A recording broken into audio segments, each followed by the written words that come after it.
¿Cuándo empezó todo? Cuando admitieron a Marty en el Instituto Bilingüe Miguel de Cervantes. Esta es su madre, hipotéticamente. Прелестите в испанската!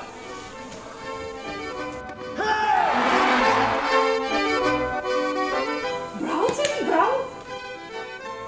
Не сте приели в испанската! En realidad ella está alegre.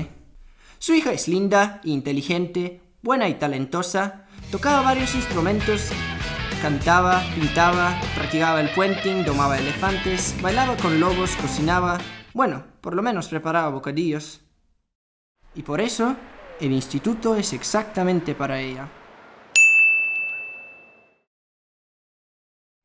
Aquí está ella. Хора, имам идея да направим нещо като филм за испанската. Как ще стане това?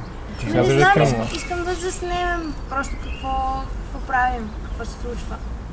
А нещо като идея за дали ще, да знам, някакъв вид филм да е? Ами, първоначалната ми идея беше да е нещо като разследване.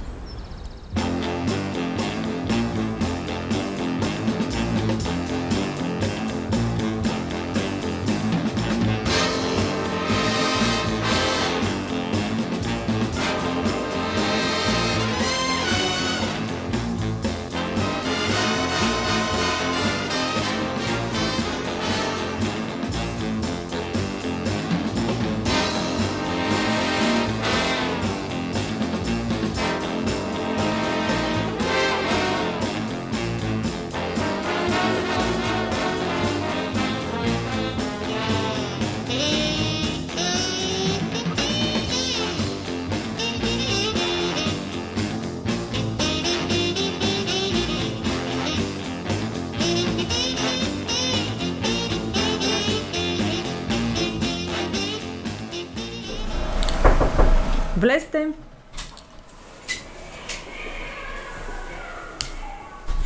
Заповядайте, господа.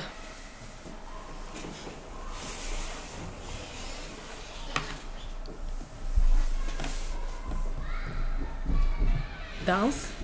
По какъв повод? Получихме сигнал, че при вас има твърде много отличници. Тази подозрителна ситуация трябва да бъде разследвана.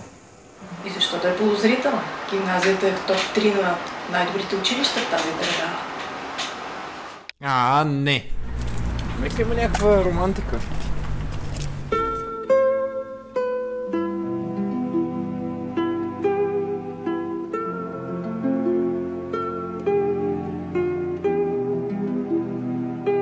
Elle venait très tard à leur rendez-vous.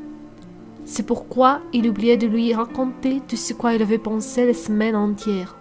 Et chaque fois, à peine séparés, il se souvenait qu'il avait oublié de lui offrir la rose.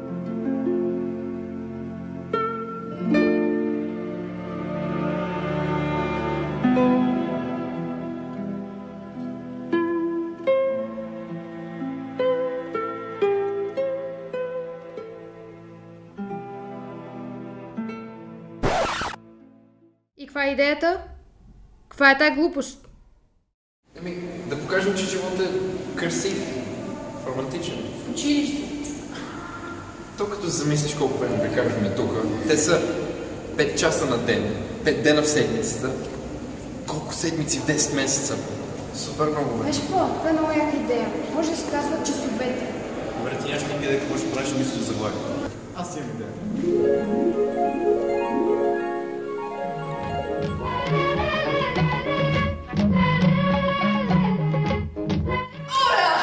¿Por qué son 3 va a Olimpiada Española a nivel nacional? O ano passado foram 5. Tenho só 95 pontos.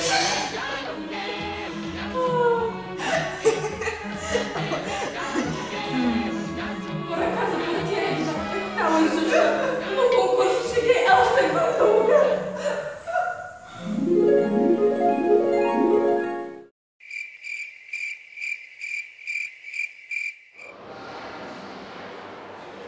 Добре, докъде бяхме стигнали? Филмът ще се казва Часовете. Супер.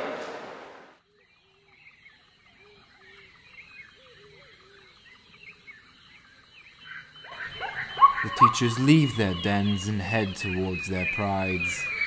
The young ones are about to learn how to use their survival instincts. Чакай, да не сме животни. Тогава да пробваме друго. Не само в испанската гимназия. Да, трудно е, но пък се заслужава.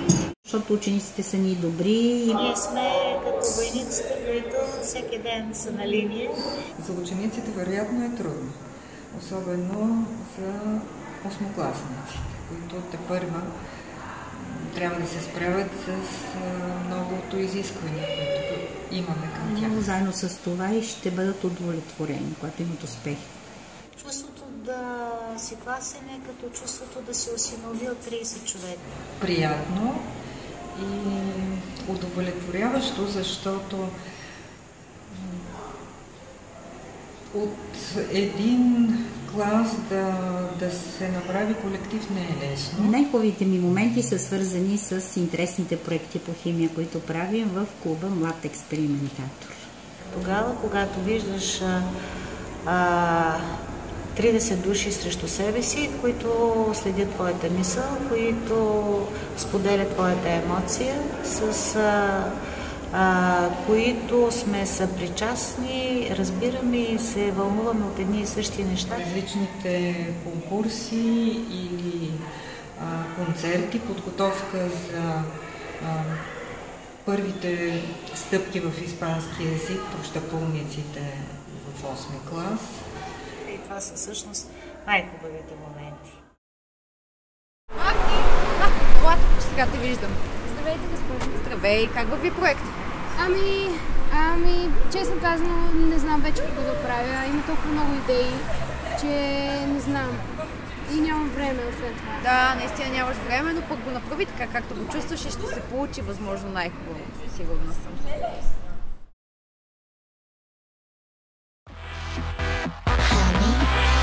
You can find me, so shining blind, just for me this life. Welcome to the school, welcome to the school. Welcome to the school, welcome to the school.